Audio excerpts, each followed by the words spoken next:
ഇന്നത്തെ നമ്മുടെ റെസിപ്പി വളരെ സിമ്പിളായിട്ട് ചെയ്തെടുക്കാൻ പറ്റിയ നല്ല വെറൈറ്റി ആയിട്ടുള്ള പലഹാരമാണ്. കുട്ടികൾക്ക് ടിഫിൻ ബോക്സിലൊക്കെ കൊടുത്തുവിടാൻ പറ്റിയ നല്ലൊരു റെസിപ്പി കൂടിയാണ്.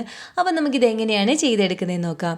ഇതിനായിട്ട് നമുക്ക് ആദ്യം വേണ്ടുന്ന ക്യാരറ്റാണ്. ഞാനിപ്പോൾ ഇവിടെ 1 കപ്പ് ക്യാരറ്റ് ഇതുപോലെ നീളത്തിൽ കട്ടി കുറച്ചൊന്ന് അരിഞ്ഞെടുത്തിട്ടുണ്ട്.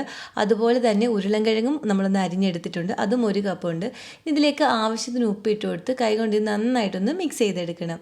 ഉപ്പിട്ട് നന്നായിട്ട് ഇതൊന്ന് മിക്സ് ചെയ്തതിന് ശേഷം നമുക്ക് എരിവനുസരിച്ച് ഇതിലേക്ക് പച്ചമുളക് ചേർത്ത് കൊടുക്കാം. ഞാനിപ്പോൾ ഇവിടെ 2 പച്ചമുളക് പൊടിപൊടിയായിട്ട് അരിഞ്ഞിട്ടാണ് ഒന്ന് ചേർത്ത് കൊടുക്കുന്നത്.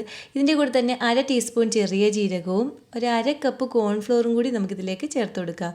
ഇനി ഒരു 2 മുട്ട കൂടി നമുക്കിതിലേക്കൊന്ന് പൊട്ടിച്ചൊഴിക്കണം. ഈ മുട്ട കൂടി ഇങ്ങനെ ഒന്ന് പൊട്ടിച്ചൊഴിച്ച ശേഷം നമുക്കിതൊന്ന് മിക്സ് ചെയ്തെടുക്കാം. നമ്മളിത് ഒരുപാടങ്ങ് കുഴച്ചെടുക്കേണ്ട, എല്ലാം കൂടി നന്നായിട്ടൊന്ന് യോജിച്ച് വരുന്ന രീതിയിലൊന്ന് മിക്സ് ചെയ്തെടുത്താൽ മാത്രം മതി. അതുപോലെ തന്നെ നിങ്ങൾക്ക് വീഡിയോ ഇഷ്ടപ്പെടുകയാണെങ്കിൽ ഇതുപോലുള്ള റെസിപ്പികൾക്കായി ചാനൽ സബ്സ്ക്രൈബ് ചെയ്യാനും നിങ്ങളുടെ അഭിപ്രായം വീഡിയോയുടെ താഴെ കമൻറ്റായിട്ട് അറിയിക്കാനും മറക്കല്ലേ. നമുക്ക് ഇതുപോലെയാണ് എണ്ണയ്ക്കകത്തിട്ടൊന്ന് ഫ്രൈ ചെയ്തെടുക്കേണ്ടത്. ഇനി നമുക്കിതൊന്ന് ഫ്രൈ ചെയ്തെടുക്കുന്നതിനായിട്ട് ഒരു പാനിലേക്ക് എണ്ണ ഒഴിച്ചു കൊടുക്കാം. എണ്ണ നന്നായി ചൂടായ ശേഷം തീ ഒരു മീഡിയം ഫ്ലെയിമിൽ വെച്ചിട്ട് നമുക്ക് കുറേശ്ശെയായിട്ട് ഇത് എണ്ണയിലേക്ക് ഇങ്ങനെ ഇട്ട് കൊടുക്കണം.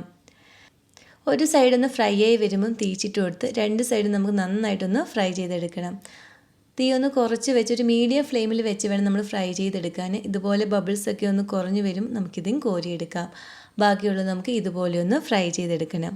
അങ്ങനെ ഉരുളൻകിഴങ്ങും ക്യാരറ്റൊക്കെ വെച്ചിട്ട് വളരെ സിമ്പിളായിട്ട് ചെയ്തെടുക്കാവുന്ന നല്ല ടേസ്റ്റായിട്ടുള്ള പലഹാരം ഇവിടെ റെഡി ആയിട്ടുണ്ട്.